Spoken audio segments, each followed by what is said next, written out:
Assalamu alaikum, my name is Salim Siddiqui, son of Shamshad Ali Siddiqui, and we said that we're continuing to talk about the story of Eid, the great celebration, and that Muslims all over the world have gathered together, like myself and my family, and have gotten together in our own cities, even here in Houston, Texas, to pray to the Lord, bow and worship to the Lord, all facing towards Mecca, the holy house that Abraham and Ishmael built, which Abraham was the pillar of faith, the one who prayed for his offspring to be of noble lineage and maintain the truth of the light. And Abraham is the one who made the challenge on the earth that my Lord is the one who gives life and takes life. And we've said that the term Allah is the Lord Most High, and that we're explaining the meaning of this concept of the great Eid, and that Muslims have gathered all over the earth to go to the house in Mecca and circumambulate in a counterclockwise fashion around the house of God.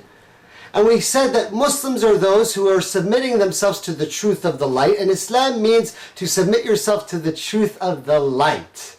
And we said that you are hearing the story in a way that you have never heard before, and that it is going to answer the questions that you have had about every issue, including your very own soul.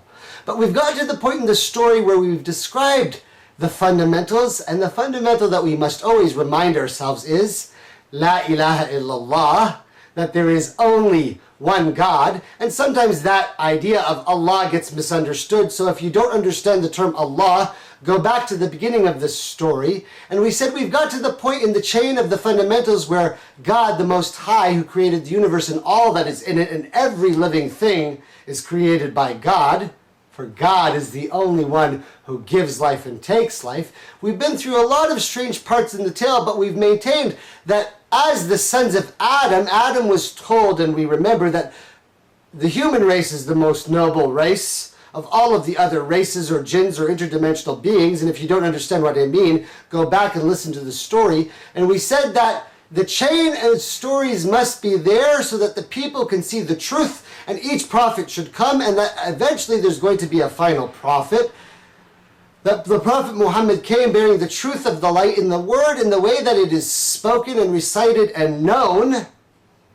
And that we are telling you the tale of this story that Allah has planned from the beginning of time, and Allah is the planner of all things, because we said that fundamental that Allah is the planner of all things must be true. So if it is that case, then I can arrogantly say that God planned for me to speak, because if I'm speaking, God must be the planner. Now, it's not arrogance that I'm able to speak, right? I'm saying it's not because any greatness on me that I can speak, but that is the will of the Lord.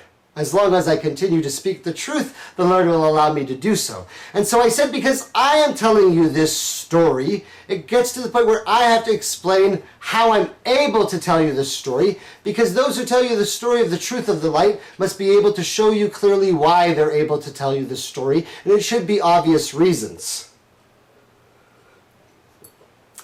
And this is the way all the stories are always told.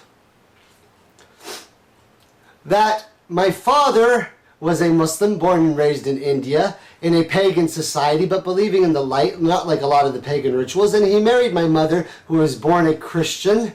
Her name was Janice Clapinson, is Janice Clapinson.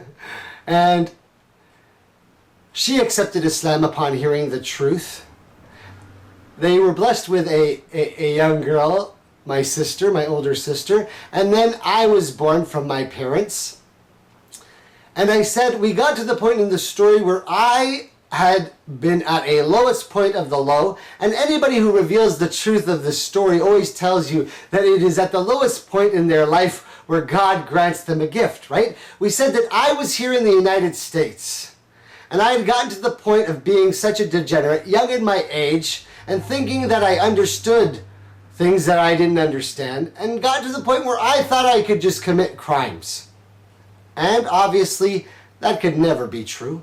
And so I ended up going to jail, and in this situation where you feel the most disgusting is like when you're in jail or on probation and you got to go to the probation meeting and talk to the guy and explain to him that, yeah, there's nothing wrong with you, and then they actually have to ask you to urinate in a cup, and I'm telling you and admitting the worst of the stories that no one has ever heard, even in my own Muslim community where I speak of as a leader. None of them know that I've been in jail. No one tells their secret, shameful sins unless they're actually revealing the truth of the light on a monumentous moment on the earth. I am swearing by God that it is this moment that the truth of the light is being told for the first time in the English language.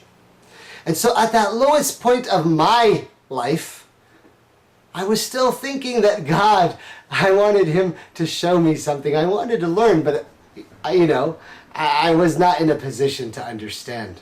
But at this point, God blessed me by allowing me to go to the holy city Mecca. And so even though I didn't understand it at the time, I got the opportunity to stay there for a great many years. Now, if we've been listening to the story for a long time, then you should understand that the chance to go and study with the scholars in the mother of cities, the great city where the house of the Lord is built in this tale that we told of Abraham, is actually a noble sign for myself and my family, but I didn't see that sign. I just thought I was one lucky guy. Wow, I got to go to the holy city. But to show you how strange it is, after I left Egypt, I went to the Arabian Peninsula to visit the holy house and just go look. It was at that time I thought I'd like to stay here a while and get to know stuff.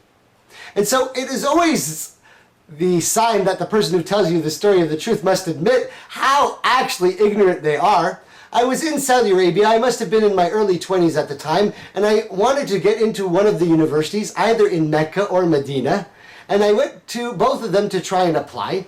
And when I went to the university in Medina, when the interviewer was talking to me, in my humble Arabic I was trying to communicate, but he asked me a simple question to a Muslim. He asked me, what are the fundamentals of faith? Now, if you listen to the story from the beginning to the end, then you should be able to say just like me. The fundamentals of faith is there's only one God. God created the angels and jinns. God created the prophets. He gave them books. We're going to die. There's heaven and hell. There's the day of judgment. And all this is the plan of God. You pretty much know the fundamentals because I've told you them from the beginning to the end. So when he asked me what are the fundamentals of faith, I didn't have a clue. Fundamentals of faith? What are you talking about, fundamentals of faith? I'm Muslim. I said, I'm Muslim. All I know is that my dad told me I'm Muslim. Right? What was I supposed to know? I grew up over here. I didn't know hardly anything. I'm Muslim, I think. So he said, no, tell me the fundamentals of faith. I said, we pray, right? And we fast sometimes. I know there's the Hajj thing. And if you got some money, you got to give some of it sometimes. He's like, you don't even know the fundamentals of the faith? I go, what are you talking about, fundamentals? So just a quick example of the story of how ignorant I was. And so I'm showing this example to admit two terrible examples of being a criminal in my history. As Joseph was put in jail for a time. my great brother Joseph. And not knowing even the basic fundamentals of the truth of the light. Any person who tells a nation the truth of the light for the first time in their language, they must admit that they didn't know what they were talking about.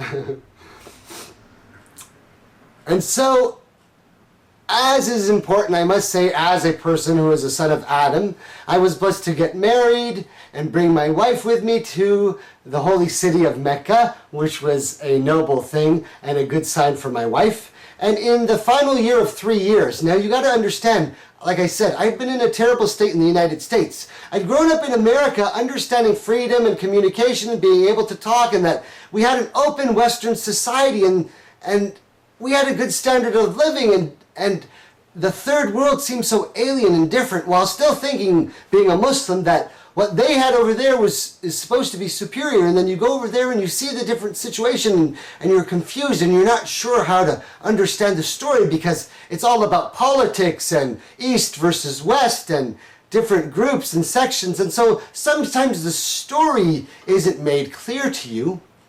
And so even though I was there, like I said, I'm a lazy guy, I went to all my classes and listened and paid attention and passed and took whatever time I needed to. But I spent most of my time in the house of God in Mecca, just sitting there and watching the people go round and round. And people came from all over the world. They'd come to visit the holy house, and they'd come for the annual pilgrimage.